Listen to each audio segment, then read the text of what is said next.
আমাদের এখানে প্রত্যেকটা আইটেম এখানে দেওয়া আছে। আমরা শুরু করে দিই আমাদের আজকের রান্না। আচ্ছা, প্রথমে আমি চুলাটা ধরিয়ে নেব। আচ্ছা,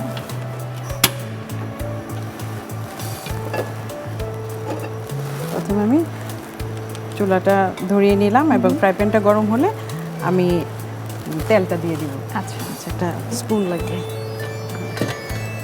হাঁড়িটা গরম হয়ে গেছে, এখন আমি 1 কাপ পরিমাণ তেল দিয়ে দিব। আচ্ছা, তেলটা একটু গরম হয়ে গেলে আমি এখন দিয়ে দিলাম 1 কাপ পেঁয়াজ কুচি। আচ্ছা।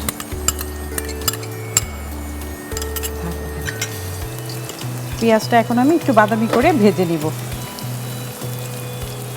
আপনার দু বোন তো ছোটবেলায় একই সাথে বড় হয়েছেন, কখনো কি ঝগড়া হতো? মানে ভাই বোনদের মধ্যে তো ঝগড়া হয়। হ্যাঁ, অনেক সময় তো এরকম হতো। আগে ঝগড়া হতো, এখন আর হয় না। ছোটবেলায় হতো, আমরা বড় হয়ে গেছি। জি, যে আমি এটা নিব, ও এটা নিবে না। হ্যাঁ, খেলতে গেলে ঝগড়া হতো যে আমি আগে, ক্যারাম বোর্ড খেলতে গেলে প্রায় সময় আমাদের ঝগড়া হতো যে আমি আগে মারবো, ও বলতো না আমি আগে, আমি বড়, আমি আগে মারবো, এরকম। আসলে ভাই বোনদের বন্ডিংসটা আমার কাছে মনে হয় এভাবেই স্ট্রং হয়। আসলে মজাটা কিন্তু এখানেই মজাটা।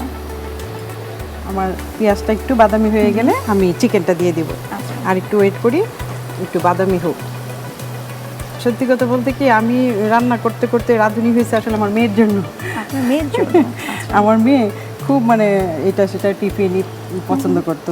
আমি ভেরিয়েশন চাই। সে যখন স্কুলে যেত তখন আমি তাকে টিফিন দিলে সে একরকম টিফিন সে নিতে চাইতো না, বলতো আম্মু পেস্ট্রি দাও, পেটিস দাও, তুমি করো। ওই আমি করতে করতে আর কি রান্না এক্সপেরিমেন্ট করতে করতে রাঁধুনি আর কি মেয়ের জন্য বেশি। আপনার মেয়ের জন্য আজকে আপনার এই পজিশনে আপনি চলে এসেছেন। আমার মেয়ে আমাকে খুবই উৎসাহিত করে এবং সে খুব খুশি হয় আমি যে এটা রান্না টান্না করি, টিভিতে দেখাই।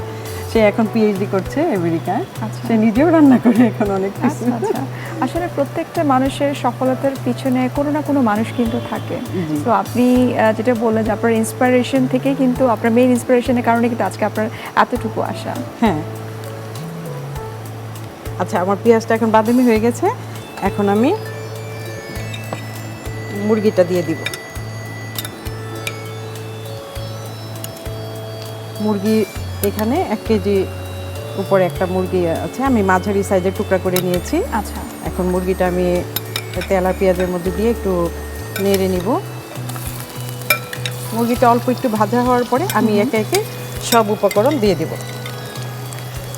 এই রান্নাটা আসলে খুবই মজার একটা রান্না।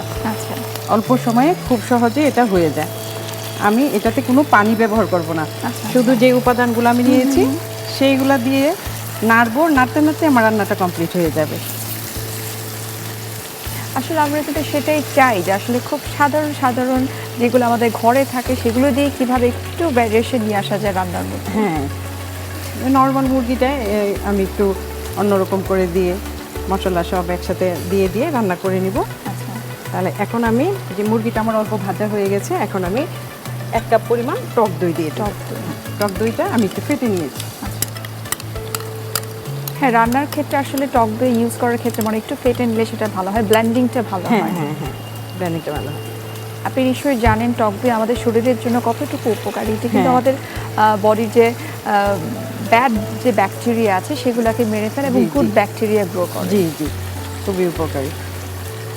আপনি রান্না করতে পছন্দ করেন? করি। আচ্ছা, আপনার পরিবারে কে কে রান্না আছে? করে। আপনার পরিবারে কে কে আছে? আমার ছেলে। আচ্ছা, আচ্ছা, আচ্ছা, এখন আমি একে একে সবগুলো উপকরণ দিয়ে দিব। 1 টেবিল চামচ মৌরি বাটা দিয়ে দিচ্ছি। মৌরি বাটা? হ্যাঁ, মৌরি বাটা।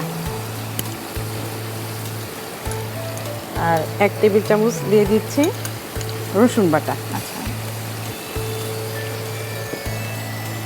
আদা বাটা 1 টেবিল চামচ। নেক্সট দিয়ে আমি একটু নেড়ে নিচ্ছি। সাধারণত দেখা যায় আমরা আগে সব মশলা দিয়ে কষিয়ে তারপরে আমরা ফিশ, চিকেন অথবা বিফটা দিয়ে থাকি, বাট আপনি আগে চিকেনটাকে ভেজে নিচ্ছেন, তারপর আস্তে আস্তে মশলা দিচ্ছেন। বেশ ভালো লাগে দেখতে, খেতে খুব সুস্বাদু হয়। ওই নাড়তে নাড়তে রান্নাটা শেষ হয়ে যায়। মানে আমাকে বেশি সময়, এক্সট্রা সময় দিতে হবে না। আমি মশলা একটা করে মশলার উপকরণগুলো দিব আর নাড়ব। হ্যাঁ, এখন আমি এটাতে দিয়ে দিচ্ছি পোস্ত বাটা দিয়ে দিচ্ছি 1 টেবিল চামচ। আর এখানে বাদাম, কিশমিশ, কাজু বাদাম, কিশমিশ বাটা আচ্ছা 1 টেবিল আচ্ছা, চামচ। 3টা আইটেম আপনি একসঙ্গে বেটে নিয়েছেন। হ্যাঁ হ্যাঁ হ্যাঁ, 3টা আইটেম আমি একসঙ্গে বেটে নিয়েছি।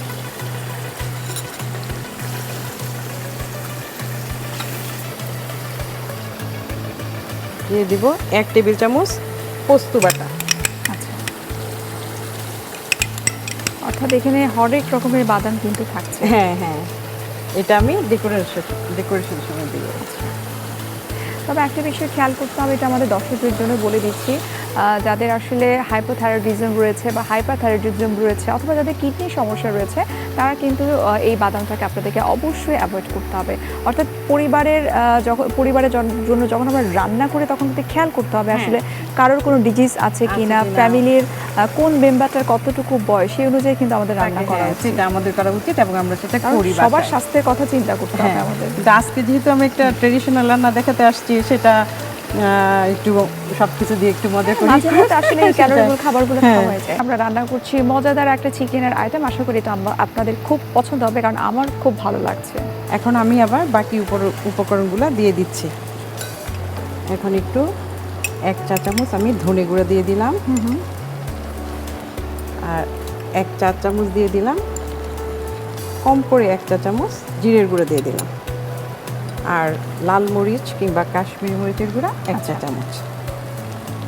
এটা তো আসলে ঝালের উপর ডিপেন্ড করে কে কতটুকু পছন্দ করে। আর আমি যেহেতু এটাতে আমি হলুদ ইউজ করব না, এই মরিচটাতেই এটা হয়ে যাবে আর কি, কালারটা সুন্দর আসবে। আপনার বোনকে দেখে কি আপনার রান্নার প্রতি আগ্রহ হয়েছে, নাকি আপনি নিজ থেকে আপনি রান্না পছন্দ করেন? আমি এক সময় আমি রান্নাই করতাম না, ওর বিয়ে হয়ে যাওয়ার পরে একটু একটু রান্নাতে হাত দিই, তারপরে সংসার করার পরে রেগুলার অর্থাৎ রান্না যখন করি। আপনার কাঁধে দায়িত্ব চলে আসবে তখন মনে হচ্ছে যে রান্না তো করতেই হবে, করতে করতে সেটা শখের পর্যায়ে চলে এসেছে। সেটাই, আগে ফাঁকিবাজি করতাম, যখন ওরা রান্না করতো আমি ধারে কাছেও থাকতাম না। পরে আস্তে আস্তে রান্না করি, এখন রান্না করতে ভালো লাগে। আপু এখন আমি এটাতে আমার লবণ দিয়ে দিচ্ছি পরিমাণ মতো। হ্যাঁ, আমি 1 চা চামচ লবণ দিয়ে দিচ্ছি, তারপরে একটু আমি 1 চা চামচ চিনিও দিয়ে দিলাম। আচ্ছা, চিনি দিলে খাবার একটু টেস্টটা বাড়ে, আর যেহেতু টক দই আছে, দই দেওয়া হচ্ছে। হ্যাঁ, সেখানে একটু চিনিটা দিলে ভালো হয় আর কি, টেস্টটা ভালো হয়। অলরেডি আমার রান্নাটা কিন্তু হয়ে গেল, দেখেন আপু কি সুন্দর।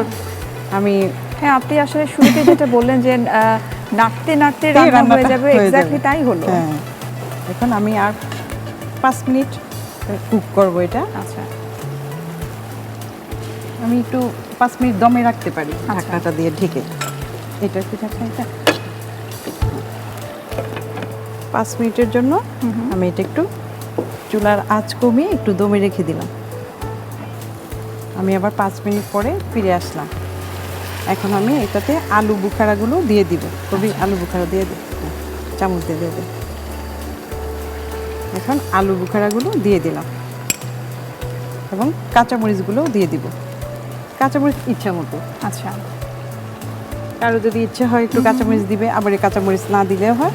কাঁচামরিচ দিলে কাঁচামরিচের জন্য কিন্তু একটা অন্যরকম একটা ফ্লেভার আসবে, সেই জন্য আমি দিয়ে দিলাম, আস্ত 4টা কাঁচামরিচ দিয়ে দিলাম। তবে রান্নায় আমরা কাঁচামরিচ যদি ব্যবহার করি তাহলে অবশ্যই মাথায় রাখতে হবে এটা কিন্তু একদম রান্নার শেষ পর্যায়ে, কারণ টেম্পারেচারে কিন্তু কাঁচামরিচের যে ভিটামিন সি সেটা কিন্তু নষ্ট হয়ে যায়। সেই জন্য আমি রান্নার একদম শেষে কাঁচামরিচটা দিয়ে দিলাম। চমৎকার কাজ করেছেন। এখন আমার রান্না অলরেডি হয়ে গেছে। আচ্ছা, এখন আমি পরিবেশন করি।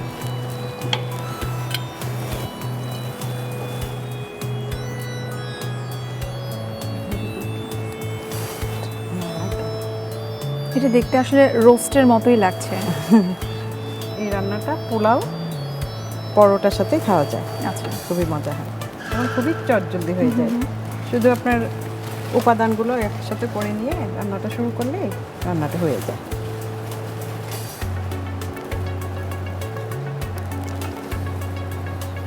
অলরেডি আমার মোরগ মুনতাজান তৈরি হয়ে গেছে। এখন আমি একটু কাজু বাদাম আর কিশমিশ দিয়ে পরিবেশন করব। পোলাও এবং পরোটার সাথে এটা খেতে খুবই ভালো লাগে। আপু তৈরি হয়ে গেল। আপনাকে অসংখ্য ধন্যবাদ মোলতাজান। এত মজা করে একটা শাহী খাবার রান্না করার জন্য। প্রিয় দর্শক, আপনারা দেখে নিলেন কতটুকু মজা করে আমরা শাহী মোরগ মোলতাজানটা তৈরি করে নিলাম। আশা করি খুব ভালো লেগেছে আপনাদের। আপনাদের সুবিধার্থে আরেকবার প্রস্তুত প্রণালীটি আপনাদেরকে দেখিয়ে দিচ্ছি। প্রথমে সসপ্যানে তেল নিন, এতে পেঁয়াজ কুচি দিয়ে হালকা ভেজে নিন। ভাজা হয়ে গেলে চিকেন, টক দই, মৌরি বাটা, রসুন বাটা, আদা বাটা, পোস্তদানা বাটা, মিশ্রিত বাদাম বাটা, ধনে গুঁড়া, জিরার গুঁড়া, লাল মরিচের গুঁড়া, লবণ ও চিনি দিয়ে রান্না করুন। সবশেষে আলু বোখারা ও কাঁচামরিচ দিয়ে কিছুক্ষণ রান্না করে নামিয়ে সাজিয়ে পরিবেশন করুন মজাদার মোরগ মোন্তাজা। দর্শক দেখে নিলেন প্রস্তুত প্রণালী কতটুকু মজা করে আমরা এই শাহী খাবারটা রান্না করলাম।